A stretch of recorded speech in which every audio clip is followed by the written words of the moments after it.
What I ate in a day video பார்க்கலாமா? எங்கள் வீட்டில் எல்லாருமே காலையில் சாப்பாடு சாப்பிட்றதுக்கு முன்னாடி இந்த பாதாம் தான் எடுத்துப்போம். அதே மாதிரி எங்கள் வீட்டில் முந்தின நாள் காரக்குழம்பு வச்சுருந்தேன் அப்படின்னா அடுத்த நாள் காலையில் வந்து கண்டிப்பாக கஞ்சா தான் இருக்கும். ஏன்னா வந்து காரக்குழம்புக்கும் பழைய சாதத்துக்கும் அவ்வளோ டேஸ்ட்டாக இருக்கும். நேற்று நைட்டு சாப்பாடு எதுவுமே வந்து மீந்து போல். ஆனால் வந்து காலையில் கஞ்சி குடிக்கணும் அப்படின்றதுக்காகவே சாப்பாடு அடித்து தண்ணி ஊற்றி வச்சுட்டு போயிருந்தேன். மதியத்துக்கு நான் வீட்டில் லஞ்ச் எதுவுமே ப்ரிப்பேர் பண்ணவே இல்லை. கோவிலுக்கு போயிருந்தேன்னா அங்கே வந்து பிசிபிலாபாத் வந்து போட்டிருந்தாங்க. சாப்பிட்றதுக்கு ரொம்பவே டேஸ்ட்டாக சூப்பராக இருந்தது. எனக்கு வந்து ரொம்பவே பிடிச்சிருந்தது.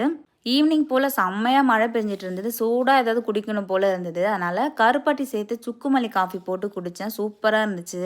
மழை ஸ்டாப் ஆனதுக்கப்புறம் நானும் என் ஹஸ்பண்டும் குட்டியாக ஒரு வாக்கிங் போயிட்டு வந்தோம்.